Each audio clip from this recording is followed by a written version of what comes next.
Pada episode sebelumnya, meskipun ini hanya rumor, masih banyak sekali ahli yang menjadi gila karena legenda yang tidak jelas ini. Doudi adalah level tertinggi yang hanya ada di legenda.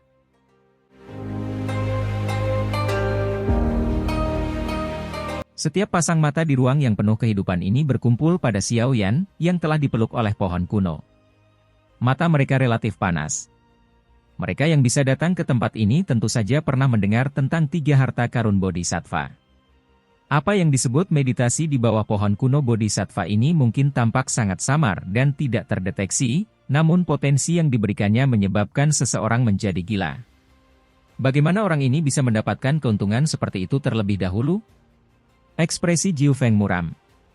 Bahkan dengan karakternya, dia tidak bisa mengendalikan rasa cemburu yang memenuhi perutnya. Dia lebih suka manfaat besar ini diberikan kepada siapapun kecuali orang yang tidak dia sukai.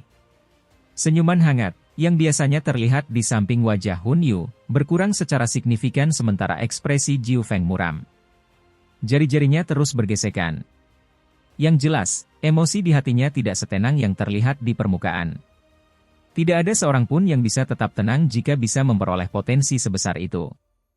Seandainya aku tahu sebelumnya, aku akan memanggil para ahli dari klan menggunakan token giok spasial di luar. Pada saat ini, Hun Yu merasakan penyesalan di dalam hatinya. Jika dia tidak khawatir bahwa para ahli dari klan Gu akan melakukan intervensi, dia akan menghancurkan token giok spasial dan memanggil para ahli dari klan Hun untuk membunuh Xiao Yan saat dia keluar dari gelombang monster. Karena Xiao Yan bersama klan Gu, Hun Yu tidak bisa menyerangnya dengan paksa.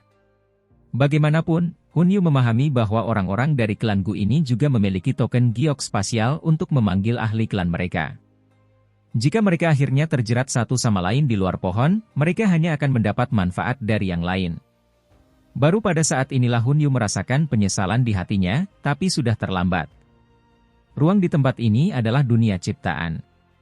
Tidak mungkin riak spasial tercipta di sini, jadi dia tidak bisa memanggil ahli dari klan Hun. Mata Hun Yu berkedip.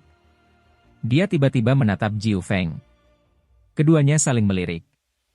Mereka mampu mendeteksi rasa dingin yang gelap di mata pihak lain, dan dagu mereka dimiringkan dengan lembut sehingga tidak terlihat oleh orang lain. Bang! Hun Yu dan Jiu Feng tiba-tiba bergerak setelah dagu mereka diturunkan. Mereka berubah menjadi 2 garis hitam dan muncul di bawah pohon kuno Bodhisattva dengan sangat cepat sehingga tidak ada yang bisa bereaksi. Keduanya mengedarkan douki di tubuh mereka saat mereka dengan kejam menyerang Xiao Yan yang telah dipeluk oleh pohon itu. Dari kelihatannya, mereka berencana membangunkan Xiao Yan dengan paksa dari tidurnya. Hun Yu, beraninya kamu. Kelompok Sun Er mendeteksi tujuan mereka saat kedua sosok itu melesat. Ekspresi mereka berubah drastis. 2 sidik jari dengan cepat terbentuk di depan Sun Er oleh nyala api keemasan. Kedua sidik jari ini dengan cepat melesat ke arah Hun Yu dan Jiu Feng. Namun, keduanya memutuskan untuk mengabaikan serangan Sun Er. Douki yang menakutkan hadir di tangan mereka saat mereka dengan kejam menghantam pohon kuno Bodhisattva. Bang! Suara teredam terdengar ketika angin palem yang ganas mendarat di pohon kuno Bodhisattva. Sebelum senyuman muncul di wajah Hun Yu dan Jiu Feng, mereka tiba-tiba merasakan kekuatan yang sangat menakutkan melonjak dari tempat telapak tangan mereka mendarat. Gu! Keterkejutan dengan cepat muncul di mata Hun Yu dan Jiu Feng karena kekuatan pembalasan yang menakutkan ini. Mereka tidak punya waktu untuk menghindar sebelum kekuatan mengerikan itu tanpa rasa takut menyerang tubuh mereka. Semua pertahanan douki mereka runtuh saat keduanya terbang mundur seperti layang-layang yang talinya dipotong. Mereka memuntahkan seteguk darah saat tubuh mereka membentuk busur di udara. Semua orang yang hadir terkejut saat melihat Hun Yu dan Jiu Feng dikalahkan dalam sekejap. Mereka dengan cepat melihat pohon kuno Bodhisattva dengan sedikit terkejut. Hal ini sungguh luar biasa. Hah!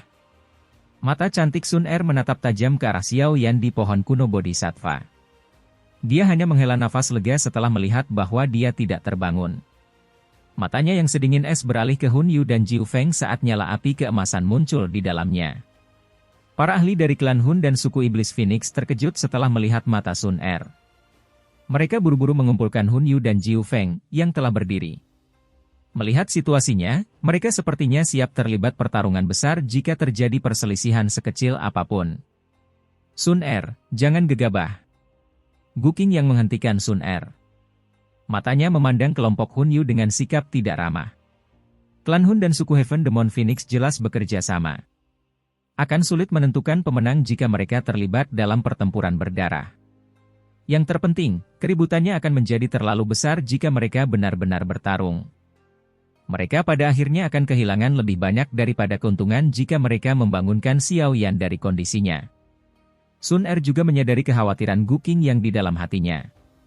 Oleh karena itu, dia mengangguk dan perlahan menarik matanya yang sedingin es. Matanya segera beralih ke Xiao Yan yang duduk di pohon dengan mata tertutup. Hun Yu dan Jiu Feng menghapus bekas darah dari sudut mulut mereka. Mereka memandang Xiao Yan, yang terus diam di pohon. Ekspresi gelap dan serius muncul di wajah mereka. Tidak disangka mereka tidak dapat membangunkannya dari tidurnya bahkan dengan serangan gabungan mereka. Sepertinya pohon kuno Bodhisattva melindunginya. Keberuntungan macam apa yang dimiliki orang ini? Hun Yu dan Jiu Feng jelas menyadari bahwa kekuatan pembalasan dari sebelumnya telah dilancarkan oleh pohon kuno Bodhisattva. Kalau tidak, hanya dengan kekuatan Xiao Yan saja, mustahil baginya untuk melawan mereka berdua. Meski demikian, mereka tidak berdaya meski menyadari fakta ini. Setelah pertukaran tadi, mereka sudah memahami bahwa meskipun mereka mengumpulkan semua orang di sini, mustahil bagi mereka untuk merusak sehelai daun pun di pohon kuno Bodhisattva. Terlepas dari betapa cemburu yang mereka rasakan di dalam hati, mereka hanya bisa menonton karena perlindungan yang diberikan oleh pohon kuno Bodhisattva. Suasana ruangan tampak suram setelah Hun Yu dan Jiu Feng terdiam. Ada dua pihak yang tidak sependapat. Kelompok lain yang bukan tergabung dalam tiga faksi tidak berani ikut campur secara sembarangan dalam pertarungan semacam itu. Mereka berdiri jauh dan mencari cara untuk pergi. Pohon kuno Bodhisattva ini sepertinya memiliki kesan yang baik terhadap Xiao Yan. Aku ingin tahu apa yang terjadi sebelumnya. Dalam keadaan normal, Xiao Yan seharusnya juga jatuh ke dalam ilusi. Guking yang melirik kelompok Hun Yu sebelum menoleh untuk berkomentar pada Sun Er. Ya, Sun Er sedikit mengangguk. Dia berkata, sepertinya tidak mungkin meninggalkan tempat ini. Aku telah mencobanya sebelumnya, tapi aku tidak mampu merobek celah spasial sekecil apapun. Aku khawatir kita hanya bisa menunggu hingga Xiao Yan Gege terbangun. Guking yang mengangguk. Dia juga telah melakukan upaya. Ternyata ruang di tempat ini sangat kokoh. Meskipun dia telah menggunakan seluruh kekuatannya, dia tidak dapat menciptakan riak spasial terkecil sekalipun. Bahkan lebih sedikit lagi yang perlu dikatakan tentang merobek ruang. Yang bisa kami lakukan hanyalah menunggu. Setidaknya kekuatan hidup di tempat ini sangat padat. Seharusnya tidak menjadi masalah untuk menunggu beberapa saat. Cailin juga membuka mulutnya untuk berbicara saat ini. Tidak mungkin dia meninggalkan Xiao Yan dan pergi. Namun, kita harus tetap berhati-hati terhadap orang-orang itu selama periode waktu ini. Iya. Kelompok itu perlahan mengangguk setelah mendengar kata-kata ini. Hun Yu dan kelompoknya jelas mempunyai pikiran buruk. Meskipun itu hanya sebuah legenda, mereka sangat tidak bersedia membiarkan Xiao Yan mengalami reinkarnasi dan pengetahuan dari pohon kuno Bodhisattva, terutama jika hal itu memungkinkannya mendapatkan potensi untuk mencapai kelas Doudi. Mengingat pendirian kedua belah pihak, akan menjadi bencana besar bagi mereka jika Xiao Yan mencapai tahap itu. Konsep waktu di tempat misterius ini sangat kabur, tetapi tidak ada yang mampu membentuk celah spasial untuk melarikan diri. Semua orang masih merasa takut karena ilusi yang sangat hidup dari sebelumnya, jadi tidak ada yang benar-benar berani bertindak liar di tempat ini. Meski sedikit membosankan, setidaknya itu nyata. Jika seseorang terjebak dalam ilusi itu lagi, mustahil membedakan antara kenyataan dan ilusi. Perasaan itu sangat menakutkan. Seiring berjalannya waktu, semua orang secara bertahap mulai memasuki kondisi pelatihan mereka. Energi di tempat ini dipenuhi dengan kekuatan hidup yang besar. Itu adalah suplemen yang bisa menyehatkan siapapun. Terlebih lagi, jika seseorang menggunakan energi ini untuk menyembuhkan lukanya, ia bahkan mampu menghilangkan luka yang tersembunyi di dalam tubuhnya. Oleh karena itu, semua orang mulai memasuki kondisi pelatihan sambil menunggu. Semuanya mendapat manfaat selama periode waktu ini. Tentu saja, kelompok Sun Er secara alami mengalokasikan beberapa orang untuk memantau kelompok Hun Yu saat mereka berlatih. Mereka siap untuk mengambil tindakan jika ada masalah. Untungnya, setelah mengalami kekuatan pembalasan, Hun Yu dan Jiu Feng memahami bahwa tindakan gila apapun tidak ada gunanya. Oleh karena itu, mereka tidak menyerang secara diam-diam selama periode waktu ini. Sekitar 1 bulan perlahan berlalu di tempat ini di tengah pelatihan yang membosankan ini. Pohon kuno Bodhisattva tidak menunjukkan aktivitas apapun selama 1 bulan ini. Xiao Yan, yang tetap duduk di dalam, seperti nyamuk yang membeku di dalam damar. Dia tidak bergerak dan bahkan auranya telah menghilang dari indera semua orang. Kadang-kadang, bahkan kelompok Sun Er pun merasa panik di hati mereka. Untungnya, mereka masih tetap berpikiran rasional dan tidak melakukan apapun karena kepanikan tersebut. Meskipun mereka tetap mempertahankan akal sehatnya, yang lain merasa gelisah dan mulai menjadi gila seiring berjalannya waktu.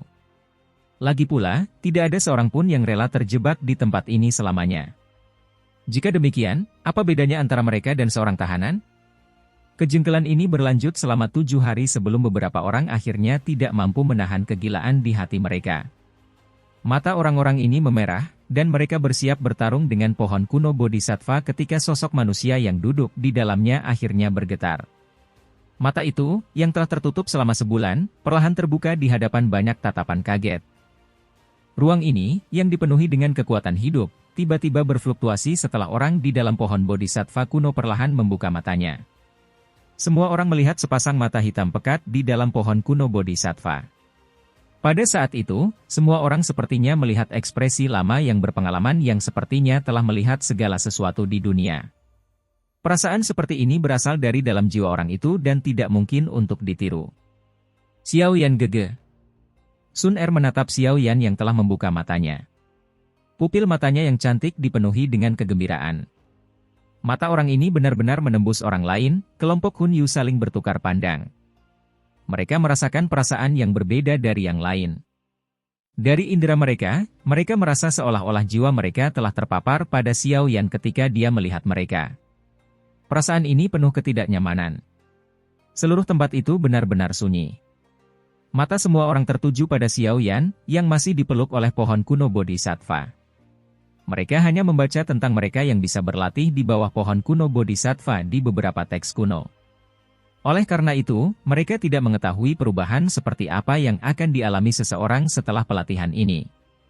Xiao Yan, yang berada di bawah pohon kuno Bodhisattva, memasang ekspresi kehilangan total di depan banyak pasang mata. Matanya perlahan menyapu semuanya. Akhirnya, mereka berhenti sejenak di kelompok Sun Er. Mata itu, yang dipenuhi dengan pengalaman dan usia, mulai memperlihatkan kilatan yang familiar. Sun Er. Xiao Yan perlahan membuka mulutnya.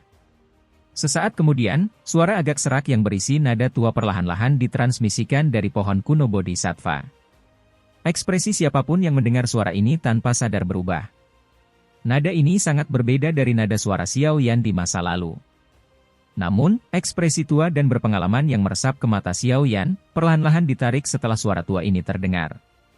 Akhirnya, hilang sama sekali. Ekspresi lama dan berpengalaman telah hilang sama sekali, seolah-olah telah memasuki jauh ke dalam jiwa Xiao Yan. Tidak ada yang bisa mendeteksinya. Hah? Xiao Yan mengangkat kepalanya setelah ekspresi lama dan berpengalaman ini menghilang. Dia perlahan menghembuskan seteguk uap hijau zamrud. Segera setelah itu, dia berdiri dari pohon kuno Bodhisattva dan perlahan melangkah maju di depan banyak orang. Riak terbentuk di permukaan pohon kuno Bodhisattva ketika tubuh Xiao Yan menyentuhnya. Tubuhnya tampak seperti cairan saat perlahan-lahan meluncur melalui pohon kuno Bodhisattva yang sangat keras. Saya akhirnya kembali. Xiao Yan meregangkan pinggang malasnya setelah berjalan menjauh dari pohon kuno Bodhisattva. Tawanya yang jelas membuat kelompok Sun Er menghela nafas lega. Untungnya, ini adalah suara lama Xiao Yan. Xiao Yan gege, kamu baik-baik saja. Sun Er dengan cepat melangkah maju. Mata cantiknya terus menyapu Xiao Yan saat dia mengajukan pertanyaan. Saya baik-baik saja. Xiao Yan menggelengkan kepalanya. Tangannya tanpa sadar menyentuh rambut hitam halus Sun Er saat perasaan mendalam melintas di matanya. Di mata orang lain, dia sepertinya hanya menghabiskan 1 bulan di dalam pohon kuno Bodhisattva. Namun, dia memahami bahwa jiwanya telah mengalami 100 reinkarnasi di dalam pohon kuno Bodhisattva. Jika pikirannya tidak kuat, dia akan tersesat dalam reinkarnasi itu. Untungnya, dia telah melalui pengalaman itu dengan hati yang teguh dan akhirnya kembali.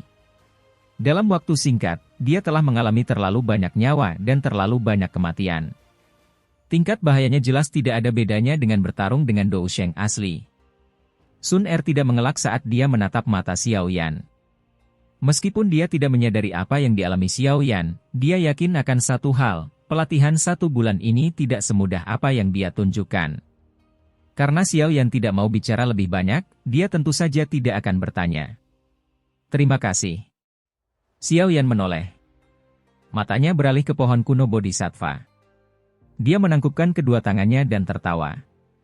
Pohon kuno Bodhisattva yang tidak menunjukkan aktivitas apapun selama sebulan, tiba-tiba mengayunkan tubuhnya saat mendengar ucapan terima kasih Xiao Yan. Itu mengeluarkan suara gemerisik, membuat semua orang merasa takjub. Benda ini sebenarnya memiliki kecerdasan, tapi ia tidak mau repot dengan mereka. Auramu, sepertinya aku tidak bisa melihatnya dengan jelas. Bisakah kamu berhasil menembus kelas Ban Sheng? Gu Qing yang berjalan ke depan dan bertanya dengan lembut. Nada suaranya mengandung rasa tidak percaya karena dia menyadari bahwa dia tidak dapat merasakan aura Xiao Yan. Perasaan seperti ini adalah sesuatu yang bahkan tidak pernah diberikan oleh beberapa elit Ban Sheng di klan kepadanya. Bagaimana bisa semudah ini? Xiao Yan menggelengkan kepalanya. Dia tidak berbohong kepada Gu Qing Yang. Saat ini dia belum melakukan terobosan ke kelas Ban Sheng. Dia hanyalah puncak perubahan ke-9 Dou Zun. Tentu saja, dalam waktu 1 bulan dia telah mencapai tingkat yang tidak dapat dicapai orang lain bahkan dengan pelatihan selama 1 dekade. Kecepatan ini sangat mengejutkan, tapi Xiao Yan mengerti bahwa 1 bulan di mata orang lain adalah 1 abad baginya. Dia menggunakan 100 tahun untuk menyempurnakan douki-nya dan berulang kali mengompresnya. Baru kemudian douki di tubuhnya menyelesaikan perubahan ke-9 dan mencapai puncak sebenarnya dari kelas Dou Zun. Kecepatan seperti ini tidak bisa dianggap cepat. Sebaliknya, kecepatannya relatif lambat. Namun, Xiao Yan juga sangat berhati-hati terhadap kekuatan yang dia peroleh dari ketiadaan. Bahkan kekuatan yang diperoleh dari pelatihan reinkarnasi ini telah berulang kali ditekan olehnya. Dia tidak berani membiarkan kekuatannya melambung terlalu tinggi. Ambisinya sangat besar, dan dia tidak ingin mengorbankan keuntungan masa depannya demi keuntungan kecil. Gu Qing yang terkejut saat melihat Xiao Yan menggelengkan kepalanya. Dia hanya bisa tersenyum tanpa daya. Gu Qing yang saat ini tidak dapat melihat menembus Xiao Yan. Xiao Yan menarik pandangannya. Dia tiba-tiba menoleh ke Hun Yu, Jiu Feng, dan yang lainnya. Mereka semua dengan cepat mengedarkan douki ke dalam tubuh mereka ketika mereka melihat Xiao Yan menoleh. Mata mereka dingin saat mereka menatapnya dengan hati-hati. Semuanya akan menyerang jika Xiao Yan menunjukkan tindakan yang tidak biasa. Sebuah ejekan terangkat di sudut mulut Xiao Yan ketika dia melihat reaksi keduanya.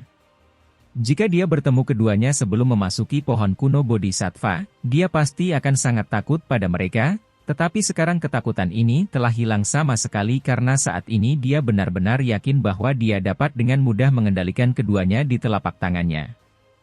Kekuatan besar yang melonjak di dalam tubuhnya memberi Xiao Yan perasaan sederhana ini. Hun Yu dan Jiu Feng tanpa sadar mengepalkan tangan mereka saat melihat senyuman di wajah Xiao Yan, terutama Hun Yu. Senyuman hangat yang selalu ada di wajahnya telah memucat. Ekspresi gelap memenuhi matanya. Dia bisa merasakan bahaya nyata dari Xiao Yan saat ini.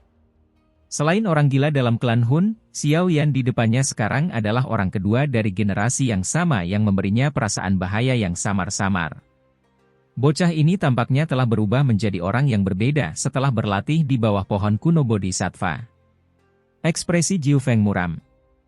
Jika dia tahu bahwa Xiao Yan akan mengalami kesempatan yang begitu beruntung, dia tidak akan menahan diri saat pertama kali mereka bertemu. Dia akan campur tangan dan membunuhnya, dan masalah sekarang tidak akan terjadi. Namun, Jiu Feng tidak menyadari bahwa setiap orang yang hadir akan tetap terjebak dalam ilusi jika Xiao Yan tidak memberikan bantuannya untuk menghilangkan emosi negatif elit Dou di dari pohon kuno Bodhisattva.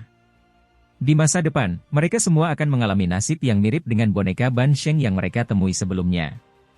Cahaya hijau zamrud tiba-tiba terpancar dari pohon kuno Bodhisattva sementara emosi semua orang bergejolak karena transformasi Xiao Yan. Sesuatu sepertinya diludahkan. Kelompok Hunyu buru-buru mundur saat melihat pohon purba bodhisattva bergerak. Mereka sudah merasakan betapa menakutkannya hal itu. Tentu saja, mereka tidak berani meremehkannya. Namun, suara lembut teredam muncul berkali-kali dari dalam pohon bodhisattva kuno saat mereka mundur karena banyak titik cahaya hijau zamrud yang keluar darinya. Akhirnya, titik cahaya ini tetap melayang di udara seperti bunga yang ditebarkan oleh peri. Benih bodhisattva. Semua orang terkejut saat melihat titik cahaya ini. Banyak seruan tiba-tiba keluar dari mulut mereka. Mereka semua sebenarnya adalah benih bodhisattva. Kelompok Hunyu juga melihat titik cahaya zamrud dengan kaget. Mereka tidak pernah membayangkan bahwa pohon kuno bodhisattva akan memuntahkan lebih dari 20 benih bodhisattva yang sangat langka di dunia luar. Mata kebanyakan orang memerah setelah merasa terkejut. Banyak douki yang agung tiba-tiba melonjak.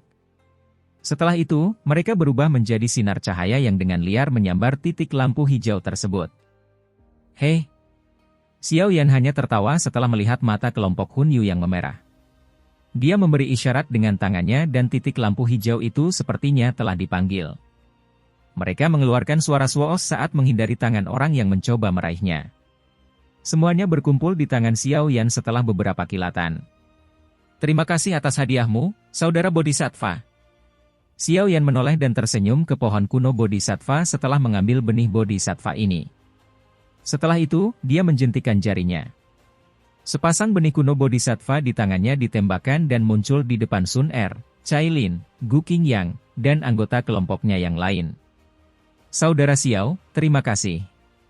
Gu Qingyang, Gu Xing, dan beberapa orang lainnya memandang benih bodhisattva di depan mereka dengan mata panas. Mereka tanpa basa-basi meraihnya sebelum menangkupkan tangan untuk berterima kasih pada Xiao Yan. Haha, bukan apa-apa. Xiao Yan tersenyum dan menggelengkan kepalanya. Dia melihat ke arah sekelompok orang bermata merah sebelum menjentikan jarinya sekali lagi. Sepasang benih bodhisattva terbang dan berhenti di depan beberapa ahli netral. Tindakan Xiao Yan yang tiba-tiba menyebabkan beberapa ahli terkejut. Mereka buru-buru mengambil benih bodhisattva di depan mereka saat ekspresi syukur muncul di mata mereka. Mereka dengan cepat minggir. Mereka sangat sadar bahwa Xiao Yan tidak ingin mereka terlibat dalam masalah selanjutnya. Kelompok Hunyu dan Jiu Feng sedang melihat ke arah Xiao Yan yang sedang membagikan benih bodhisattva dengan ekspresi muram. Cahaya merah berkedip di mata mereka. Bajingan, kamu meminta untuk mati. Jiu Feng akhirnya tidak bisa mengendalikan amarah di hatinya saat lampu merah di matanya menjadi lebih pekat. Teriakan marah yang dipenuhi dengan niat membunuh bergema di sekitar ruangan ini.